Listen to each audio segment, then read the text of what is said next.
మోహన్ బాబు గారు పలానా చోట చేశారని చెప్పిన రోజున మీ ముందే కాల్చుకుందని అనిపోతాను. ఓకే సార్, ఇంకా మళ్ళీ ఈ క్వశ్చన్ అడిగే ముందు మళ్ళీ ఈ క్వశ్చన్ ఎందుకు అడుగుతున్నారు, నీ ప్రూఫ్ ఏమైనా ఉందా అని అడగండి. మామూలు ఒపీనియన్ మీ ముందు పెడుతున్నాను నేను అంతే. ఏంటంటే మోహన్ బాబు గారు రౌడీజం చేసి సెటిల్మెంట్ చేసి అలా పైకి వచ్చారు అన్నది ఎంతవరకు బిగినింగ్ కెరీర్ నచ్చి? I'm very happy for that question. ఒక్కటి ప్రూవ్ చేస్తే మీకు అర్థమైందా? ఒక్కటి మోహన్ బాబు గారు పలానా చోట చేశారని చెప్పిన రోజున మీ ముందే కాల్చుకుందని అనిపోతాను. అంత పదం అన్నాను. ఓకే, ప్రూవ్ చేయకపోతే మీరేం చేస్తారో ముందు అగ్రిమెంట్ రాయాలి. ఆ వ్యక్తి మోహన్ బాబు గారు ఇలాగా మా దగ్గర అన్యాక్రాంతంగా ₹1 తీసుకున్నాడన్నా, ఇలా చేశాడు, రౌడీలను పిలిపించానన్నా. రౌడీ అంటే ఎవడు? మీరు రౌడీయే, నేను రౌడీయే. మన స్కిన్ను మనం కాపాడుకోవాలన్నప్పుడు తిరగబడేవాడు ప్రతి ఒక్కడు రౌడీయే. మన స్కిన్ను మనం కాపాడుకోకపోతే మనం అసమర్థులు అయిపోతాం. ఆ విధంగా చెప్పిన రోజున ప్రూఫ్, ఇది దైవ సాక్షిగా పంచభూతాల సాక్షిగా చెప్తున్నమాట, అపఖ్యాతిని క్రియేట్ చేయడం కోసం ఒక్క ప్రూఫ్. ఏం భయపడాల్సిన అవసరం లేదు. ఇతరుల సొత్తును మట్టి పిడవలే భావించవాలని చెప్పేవాడు మా నాన్న. ఆమె perfect income tax SSC. Cinema కోసం కానీ ఏదైనా డబ్బు తీసుకున్నా ఎవరి దగ్గరైనా గౌరవప్రదంగా ఇంట్రెస్ట్తో పాటు ఇస్తూ ఉంటాను. అప్పు చేస్తాం, ఇస్తాం గౌరవప్రదంగా. Never the dream. అది చెప్పుంటే అసత్యం, ఏదో ఎవరో చెప్పించుంటారు. ఒక్క ప్రూఫ్ చాలు.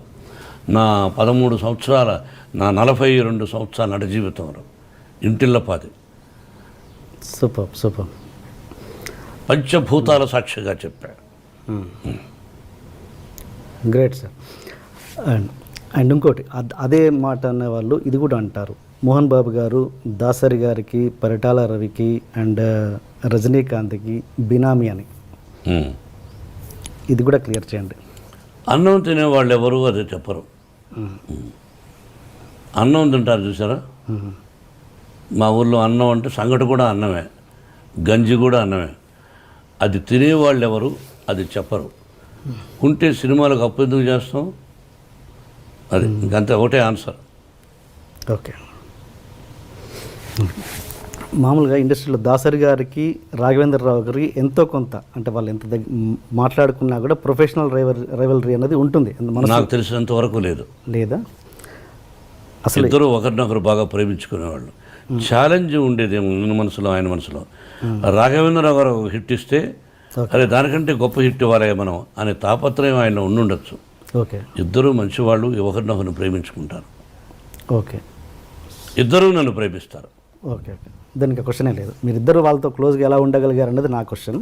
ఇద్దరు నా మంచితనం వాళ్ళకి ఇష్టపడ్డారు. అందుకే రాఘవేంద్రరావు గారు కూడా సొంత సినిమాలు పెట్టుకున్నాడు. ఆ సినిమా సూపర్ హిట్ అయింది, అల్లరి మొగుడు. ఆ కుటుంబంతోనే నాకు సన్నిహిత సంబంధాలు ఉన్నాయి.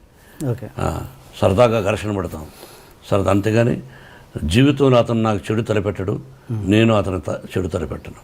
ఓకే. అండ్ మీరు పెద్దవంశీ గారితో ఒక సినిమా చేశారండి, డిటెక్టివ్ నారద అని. ఫ్లాప్. ఆ సినిమా చేస్తున్నప్పుడే, వంశీ గారి చేస్తున్నప్పుడు కొద్ది సినిమా చేసిన తర్వాత ఆయన వర్క్ నచ్చో నచ్చో తర్వాత సినిమా కూడా చేస్తానని ఆయనతో మీరు మాట ఇచ్చిన మాట వాస్తవమా కాదా? సినిమా మళ్ళీ ఈ సినిమా అయిన తర్వాత నా సినిమా నువ్వు చేయాల్సి వస్తుంది, ఓన్ బ్యానర్లను డబ్బులు కూడా ఇచ్చారు. ఈ రోజుకు మీరు ఇల్లు అడిగినా చెప్తాడు. ఈ రోజుకి అతని మీద నాకు గౌరవం ఉంది. సినిమా ఫ్లాప్ అయినంత మాత్రం అసమర్థుడు కాదు, అతను సమర్థుడే. ఫ్లాప్ బట్ ఆ ఫ్లాప్ అవడం వల్ల కంటిన్యూ చేయలేదు ఆ సినిమా. అంతగా ఎవరైనంత వ్యాపారమేగా. నేను హీరోగా పనికిరానప్పుడు నన్ను పెట్టుకోరుగా మీరు. వ్యాపారం అంతే. మరి మదర్ని ఎలా తీసుకున్నారు గాయత్రికి? Wonderful question. మదర్ ఎవరో తెలియదు నాకు. డైమండ్ రతన్ బాబు అని రైటర్, అతను ముందు ఈ కథ నుంచి వర్క్ చేస్తున్నాం. ఇది వేరే భాషా చిత్రం, అంటే మన ఇండియన్ భాష కాదు.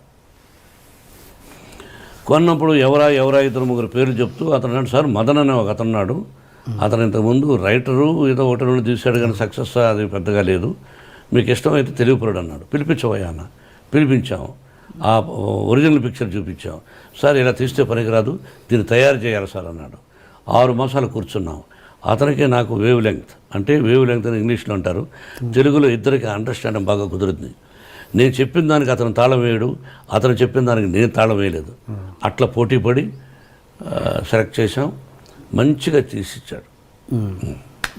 అండ్ మీరు అంటుంటారు ఆ సినిమాలు ఏం చేయలేదు, ఆ డైరెక్టర్ చేసిన సినిమాలు ఏం చూడలేదు అన్నారు. నాకు తెలిసి 2-3 ఇంటర్వ్యూలో మీరు చెప్పారు. అంటే ఎందుకలా? అంటే ఆయన చేసిన ఒక మంచి సినిమా అయినా ఓకే, గతంలో ఆయన ఏంటి అని తెలుసుకోవడం అనేది ఇంపార్టెంట్ కాదా? నిజమే. ఇది ఒకటి మాత్రం ఆశ్చర్యం, నాలో ఉన్న వీక్నెస్ అనుకోవచ్చు. అసలు ఎలా తీశాడు ఇంతకు ముందు సినిమా ఇతను అని చూడాలి. అవును, చూడాలి, అతనికి తెలుసు. చూడలే అంటే అది మీరు గొప్ప విషయం అనుకుంటారా? మూర్ఖత్వం అనుకుంటాను, ఒక మూఢనమ్మకం అనుకుంటాను. నమ్మేశాను. అదే. సో ఎవరినైనా ఒక పర్సన్ మీకు దగ్గర వ్యక్తి ఎవరినైనా చెప్తే నమ్ముతారు మీరు? అన్నీ నమ్మను, అది నిజాలు ఏంటి నమ్ముతాను. అందులో ఒక మంచి టెక్నీషియన్ చెప్పాడు కాబట్టి నమ్మాను. ఓకే. ఆ తర్వాత బయట విచారించిన కూడా గుడ్ మ్యాన్ అని చెప్పారు. ఓకే. అంటే నేను ఏదంటే సినిమా ఇండస్ట్రీలో ఒక వ్యక్తిగా మీరు సినిమా ఇండస్ట్రీలో ఏం జరుగుతుంది, ఏంటి మేకింగ్, అవన్నీ తెలుసుకోవాలన్నది మీకు సినిమా ఇండస్ట్రీగా తెలుసుకుంటూ ఉంటాను. ఓకే. బయట సినిమాలు కూడా చూస్తాను. ఓకే. గొప్పగా ఒక హిట్ అయిన పిక్చర్ను లేకపోతే ఫ్లాప్ అయిన పిక్చర్ను తీసుకొచ్చి మనకు అది చెప్తారు రైటరు, ఆ తప్పు కూడా జరుగుతాయి, అవి తెలుసుకుంటూ ఉంటాను. ఆ నలుగురు చూడలేదు మీరు? ఆ నలుగురు చూసా. కాదు, అతను రైటర్. Okay, writer. ఓకే, అది చూశారు. మీరు ప్రతి ఇంటర్వ్యూలో ప్రతి ఫంక్షన్లో చూస్తుంటాను సార్, మీరు ప్రతిసారి షర్ట్ మీద ఒకటి ఇలా కప్పుకుంటారు. ఏంటి దాని లాజిక్ ఏమైనా ఉందా, రీజన్ ఏమైనా ఉందా, ప్రత్యేకమైన రీజన్? ఇదా ప్రతిసారి ఏదో ఒకటి కప్పుకుంటారు. ఈ మధ్యనే సరదాగా అంతేనా? ఇది ఉంది, అమ్ముతున్నారు, ఇది ఒక ఫ్యాషను. ఓకే, అది అంతేగాని ఇది ప్రత్యేకత ఏం లేదు. అంతేనా? స్టేజ్ల మీద కూడా చూశాను చాలాసార్లు. ఓకే సార్, అలా వేసుకున్నాను కాబట్టి అడిగారు. అలా అని చెప్పేసి ఇంతకుముందు దాసరి గారి టాపిక్ దగ్గర ఆగిపోయాం మనం. ఆయన మీరు విపరీతంగా గౌరవిస్తారు గురువు గారని, బట్ తెలియకుండానే ఆయన్ని చాలా భయపడుతుంటారట ప్రేమతో. ఎవరు? మీరు. అంటే బిగినింగ్లో భయపడేవాడిని. మీరు భయపడ్డం కాదు, మీరే ఆయన భయపట్టేవారంట. లేదా? ఆయన ఎవరికి భయపడ్డు. నేనంటే ఆ ప్రేమతో అదే అట్లా. దాసనారాయణరావు గారు నాకు భయపడతారు అని ఆయన లేని టైంలో నన్ను మీరు అడగకూడదు, నేను చెప్పకూడదు. ఆయన ఉన్నప్పుడైతే ఆయన ముందుగానే చాలా విషయాలు చెప్పేవాడిని. ఆయన నాకు భయపడతారనే పదాన్ని ఇప్పుడు చెప్పకూడదు. మీన్స్ ప్రేమతో, అది సీరియస్ కాదు. నా ప్రేమకు భయపడచ్చు, అంతేగాని ఇట్స్ ఎ గ్రేట్ మ్యాన్. మీరు దాసరి గారు, రాఘవేంద్రరావు గారి ఇద్దరికి మార్కులు వేయాలంటే మీరు ఎవరికి వేస్తారు మీ సినిమాలలో? ఒక్క 0.5% అయినా. ఇద్దరు మేధావులే. దాసనారాయణ గారు ఆయనకు ఆయన, రాఘవేంద్ర గారు ఆయనకు ఆయన. ఇద్దరిలోనే ఎక్కువ ఫస్ట్ ఎవరంటే దాసనారాయణ గారు. గురువు గారు అని అది తీసేసి, గురువు గారు అన్న పదం తీసేసి ఇద్దరిని డైరెక్టర్స్గా చూస్తే మరి అక్కడ బాపు గారు కూడా ఉన్నారు, ఆయన చాలా గొప్ప వ్యక్తి. అంటే మీరు ఇద్దరు ఎక్కువ వీళ్ళతో చేశారు కాబట్టి అడుగుతున్నాను. చేయడమే కాదు, అతి సన్నిహితులు. అది నేను చెప్పడానికి కష్టం, నా వయసు నా టాలెంట్ చాలదు.